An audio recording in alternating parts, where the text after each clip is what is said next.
Salut à tous les amis et bienvenue sur Carton Rouge TV, la chaîne des supporters de l'ASS. D'ailleurs, n'oubliez pas de vous abonner à la chaîne si ce n'est pas déjà fait.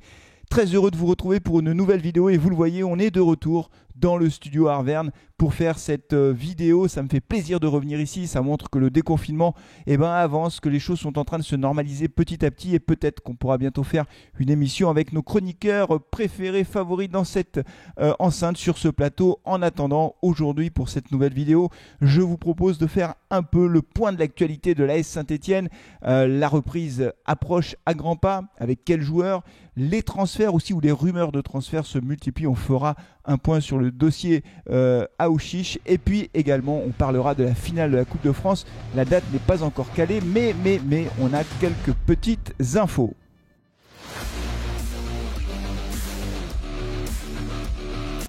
Allez, on commence avec quelques informations concernant l'AS Saint-Etienne. D'abord, la reprise de l'entraînement est prévue pour le 17 juin prochain. Alors vous savez, il y a certains clubs qui ont déjà repris le chemin de l'entraînement. Alors l'entraînement, c'est un bien grand mot parce que dans un premier temps, c'est vrai que les joueurs vont faire une batterie de tests physiques, tests médicaux également. Évidemment, nous sommes toujours dans cet état d'urgence sanitaire et donc cette reprise, elle est forcément progressive et ils ne vont pas taper dans le ballon dès le premier jour. Mais c'est quand même une bonne nouvelle. On va enfin revoir des joueurs sur un terrain de foot et ça, franchement, ça fait plaisir. Sachant que cette reprise ne se fera pas avec tous les joueurs et ça, c'est une info qui est importante.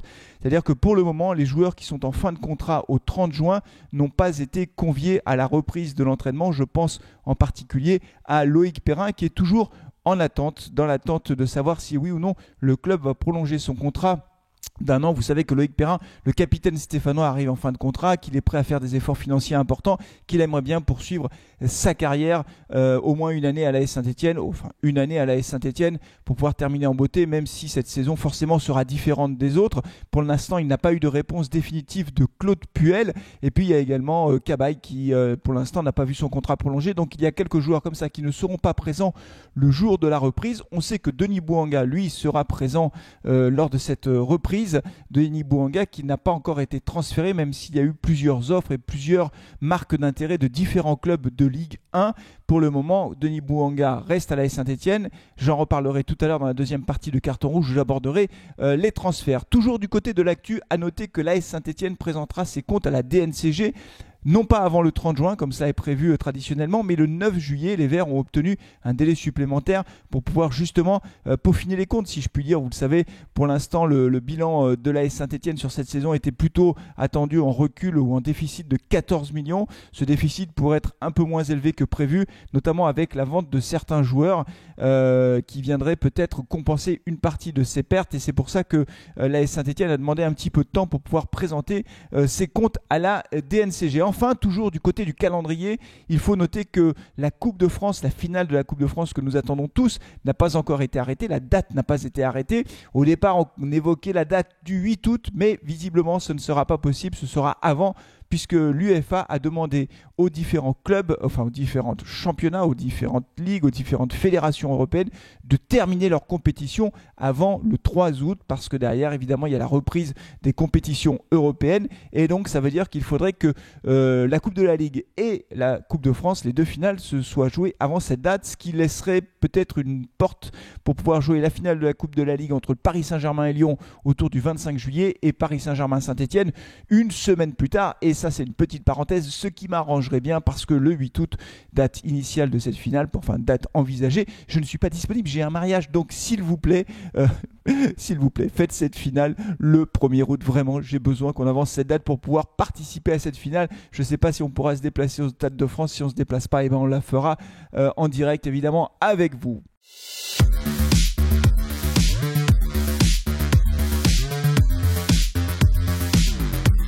Allez, on va continuer avec les informations des transferts. On va aborder plusieurs dossiers dans cette partie de Carton Rouge. Allez, on va commencer peut-être par le dossier le plus chaud, Franco Nora, qui est en partance. Ça y est, Franco Nora va partir de l'AS Saint-Etienne direction Brest pour un transfert évalué à 5 millions d'euros plus un bonus de 20% à la revente.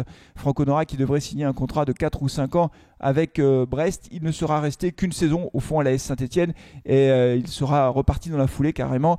Vous vous souvenez qu'il avait signé à l'AS Saint-Etienne il y a 2 ans, qu'il avait été prêté au Clermont Foot et qu'il est venu dans le Forêt cette saison.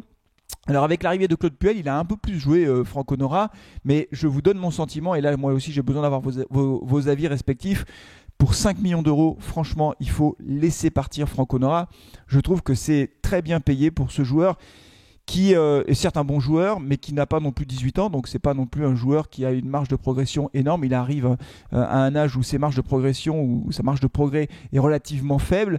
5 millions d'euros, ça me paraît beaucoup. Hein. Je vous rappelle que Denis Bouanga est venu l'année dernière pour 4 millions et demi, et je pense vraiment que les deux joueurs ne sont pas du tout au même niveau et n'ont pas du tout le même potentiel.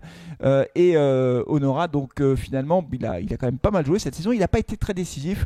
Moi, je trouve qu'il n'a pas été très décisif. Hein. Il a fait 3 passes décisives justement seulement, et il n'a pas marqué de but. Donc il y a un club qui s'intéresse à Franck Honora. C'est un joueur qu'on peut remplacer à mon avis beaucoup plus facilement que un joueur de défense centrale par exemple, ou qu'un attaquant de pointe si on en avait un très bon. Et donc Franck Honora, 5 millions d'euros à Brest, pour moi c'est oui. Dites-moi ce que vous en pensez. Est-ce qu'il faut laisser partir Franck Honora?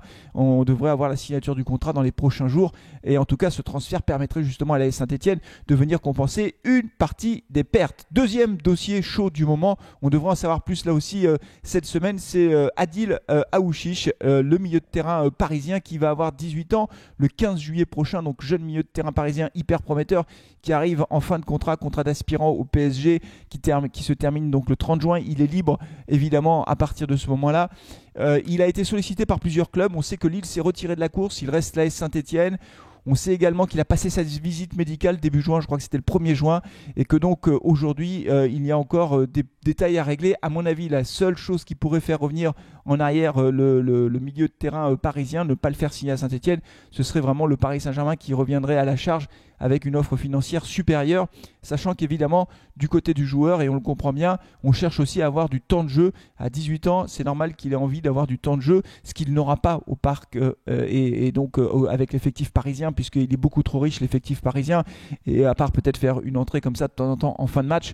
Évidemment pour le jeune milieu de terrain, c'est certainement très intéressant de s'entraîner au milieu des stars toute la semaine avec Mbappé et avec Neymar. Ça lui permet de progresser, mais il veut également jouer des matchs, si on le comprend bien, et ça, pour ça, il faut qu'il signe dans un autre club de Ligue 1 où il pourra certainement avoir un temps de jeu supérieur.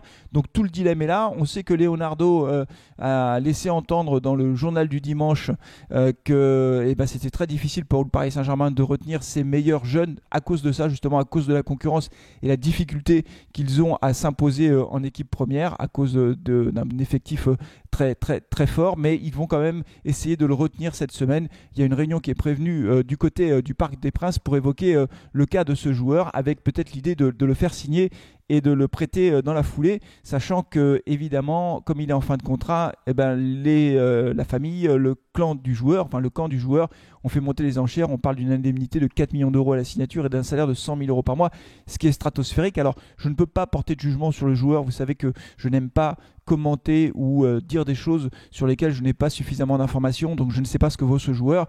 J'imagine qu'il est très bon, parce que 4 millions d'euros, 100 000 euros de salaire, alors qu'il n'a rien prouvé encore en Ligue 1, j'imagine que c'est un tout bon. Mais voilà, je n'en sais pas plus. Ce que je sais simplement, c'est que ça s'inscrit parfaitement dans la lignée et dans la stratégie de Claude Puel. Il mise sur les jeunes, vous le savez. Claude Puel veut absolument rajeunir l'effectif, se débarrasser d'un certain nombre de cadres, et typiquement ce jeune joueur rentrerait parfaitement dans cette stratégie. Dernier élément que je voulais évoquer avec vous pour cette vidéo du côté des transferts, c'est évidemment Denis Bouanga. Alors Denis Bouanga, comme je vous le disais tout à l'heure, sera présent le 17 juin à l'entraînement. Il a publié, je crois que c'était sur Instagram, une petite vidéo où on le voit travailler dur chez lui pour garder la forme physique. Il est sacrément baraqué, franchement il est assez impressionnant. Denis Bouanga, il a pris je pense du muscle au cours de cette saison.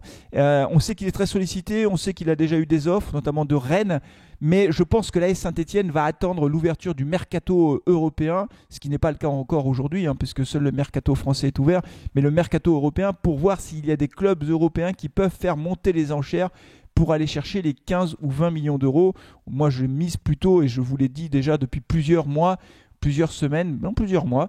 Je pense que Denis Bouanga partira. Je n'ai pas changé d'avis parce qu'il y aura certainement une offre qui approchera les 15 millions d'euros plus bonus éventuel à la revente, et auquel cas évidemment le club le laissera partir parce que ça permettrait au club de résoudre ses problèmes financiers de cette saison une bonne fois pour toutes et de repartir sur de meilleures bases. Toujours est-il que pour le moment, cette offre n'est visiblement pas arrivée et elle ne viendra pas d'un club français à mon avis. Ça ne peut être qu'un club étranger qui pourrait faire cette proposition financière. C'est pour ça que l'AS Saint-Etienne ne se précipite pas pour vendre le joueur. Voilà, c'est tout pour aujourd'hui les amis. Merci beaucoup d'avoir suivi cette vidéo. C'est une vidéo un peu courte, rapide sur l'actualité de l'AS Saint-Etienne, mais je pense que les choses vont bouger au cours des prochains jours, au cours des prochaines semaines. Et évidemment, je reviendrai vers vous dès qu'il y aura de l'actualité. Et on va se programmer, je vous le dis maintenant quasiment officiellement, un carton rouge le mag d'ici la fin du mois de juin avec nos amis chroniqueurs. D'ici là, évidemment, prenez soin de vous, prenez soin de vos proches. Allez les Verts, ciao!